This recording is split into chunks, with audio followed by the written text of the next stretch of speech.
البدع والأهواء، طرق تطرف وانحراف وضلال وغي، إلا ذلك الطريق والمنهج الواحد الذي عم وطم في مجتمعنا وكثير منا وقعوا في أحبولته.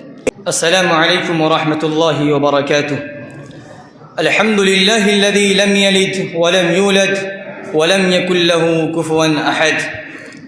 سعادة رئيس الحفلة وحضرات الحكم وأساتذتنا الكرام وضيوفنا العظام وإخواني الأعزة، قد مثلت بين أيديكم لألقي الضوء على موضوع هام يرتج بصداه المنابر والمساجد، وأرسل الله سبحانه وتعالى كثيرا من الرسل والأنبياء لهذا الغرض النبيل، وأسست لتعميم مقاصده وترويج أغراضه مدارس ومعاهد وجامعات، حتى جامعتنا العريقة، وهو الذي فرق بين الرطب واليابس والغث والسمين، وهو الذي ميز بين الهداية والغواية وبين أولياء الرحمن وأولياء الشيطان وبين المصلحين والمفسدين في الأرض.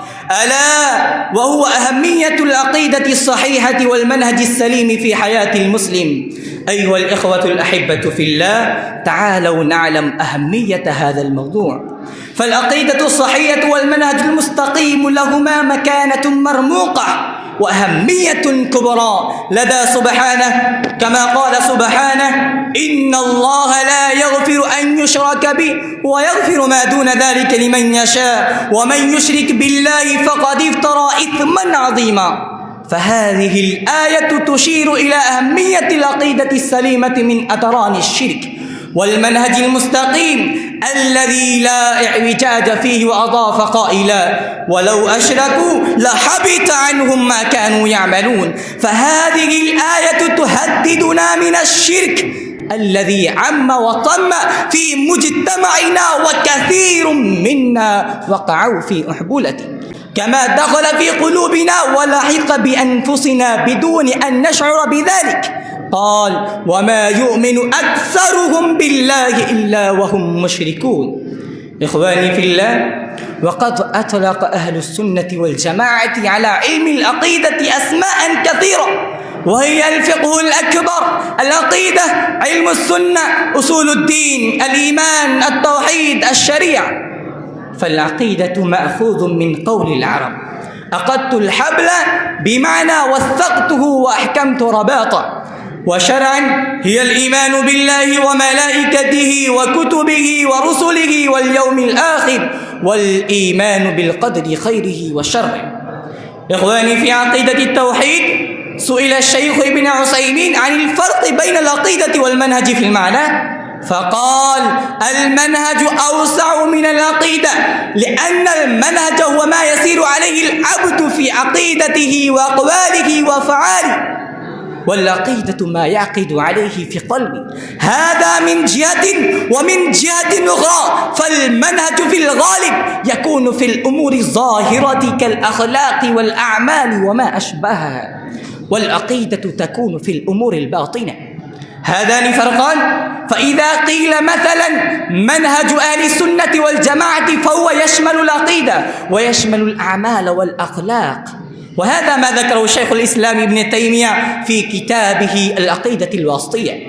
أيها المستمعون الكرام، في زماننا هذا كثر فيه التطرف وانتشر فيه الانحراف والتخلف، حتى أصبح الفرد مهددا بتعريض الشهوات ودخول الانحرافات، بل أصبحت الدول مهددة بذهاب الأمن واقتحام الفتن.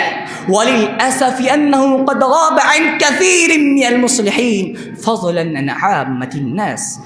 أهم سبب يمنع دخول هذه الأفكار التي تهدد معتقدات المسلم وحياته ومجتمعه ووطنه، ألا وهو تقرير العقيدة الصحيحة والمنهج السليم وتحقيقهما وترسيخهما. يقول تعالى: وأن هذا صراطي مستقيما فاتبعوا ولا تتبعوا السبل فتفرق بكم عن السبيل ذلكم وصاكم به لعلكم تتقون. فكل طرق أهل البدع والأهواء طرق تطرف وانحراف وضلال وغي إلا ذلك الطريق والمنهج الواحد الذي دل عليه القرآن وفسره خير الأنام محمد صلى الله عليه وسلم وسلكه صحابته الكرام. قال: تفترق أمتي على 73 ملة كلها في النار إلا ملة واحدة.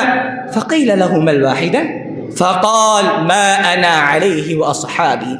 فالعقيدة الصافية والمنهج الواضح البين كالنور الذي شع وسط ظلمات كثيرة، كما قال النبي صلى الله عليه وسلم: قد تركتكم على البيضاء ليلها كنهارها لا يزيغ عنها بعد إلا هالك. فيا أيها الإخوان الطالبون للخير والسعادة، فالعقيدة الصحية والمنهج السوي هما الفطرة الإنسانية. فقال سبحانه: فقم وجهك للدين حنيفا فطرة الله التي فطر الناس عليها لا تبديل لخلق الله ذلك الدين القيم. كما أن العقيدة الصحيحة تعصم الإنسان من الشرك، وهي أعظم العلوم وأشرفها، وتزيد الإنسان خشية وبعدا عن المعاصي وتحميه من الشبهات. وكذلك يضمن المنهج المستقيم الأمن والأمان من جميع الانحرافات الجافية والأفكار الهدامة والنشاطات المتطرفة، ويمنع من شيوع الجريمة بين الناس والكراهية والبغضاء والأوهام والمخاوف. أخيرا أدعو الله أن يجعلنا من المؤمنين الصادقين، آمين. وآخر دعوانا أن الحمد لله رب العالمين، والسلام عليكم ورحمة الله.